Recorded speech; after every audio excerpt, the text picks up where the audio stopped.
These four-wheelers, they've got bigger, y'all notice this? Bigger and bigger over time. That's really not the way to go.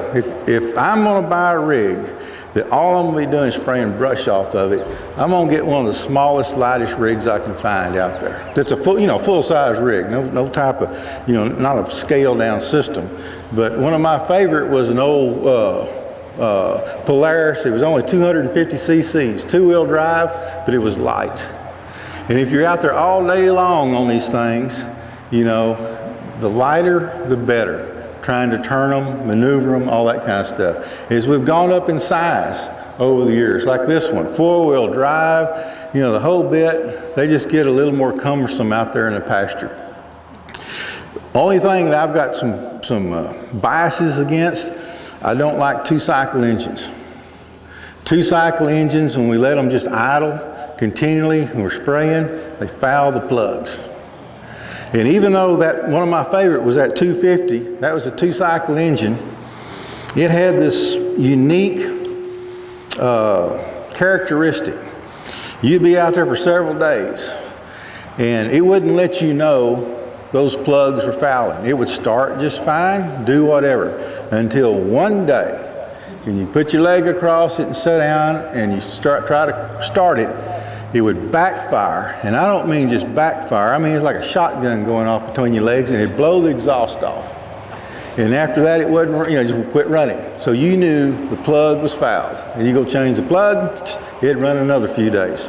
But these four-cycle type machines, they just seem to do a lot better with that continual idling out there. We get a lot of questions about what about all these thorns and stuff in the tires.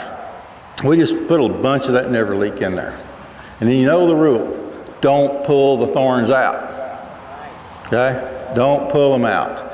Just fill them full. They're going to leak down some. There's heavier tires we can go to. I've got some that I really can't tell it's flat because they're such a rigid tire.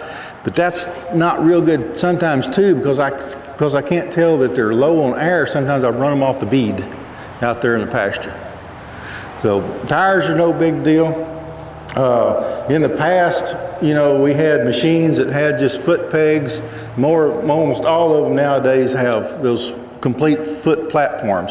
The closest I've come to hurting myself on these things over the years is stobs coming up in the pasture. You don't see. And all of a sudden, you hit them just right, and a big old stob will come up at you towards your leg. And I think that's your biggest chance of getting hurt, other than turning one over, which we've done too. So anyway, no need to spend a lot of money on those kinds of things. Any questions or comments about this stuff? We can go up to the ATVs. I love those things. So now we can put more volume on there. We can do more. We can spend a lot of time talking about all the equipment. But just remember, all you need, 12-volt power source.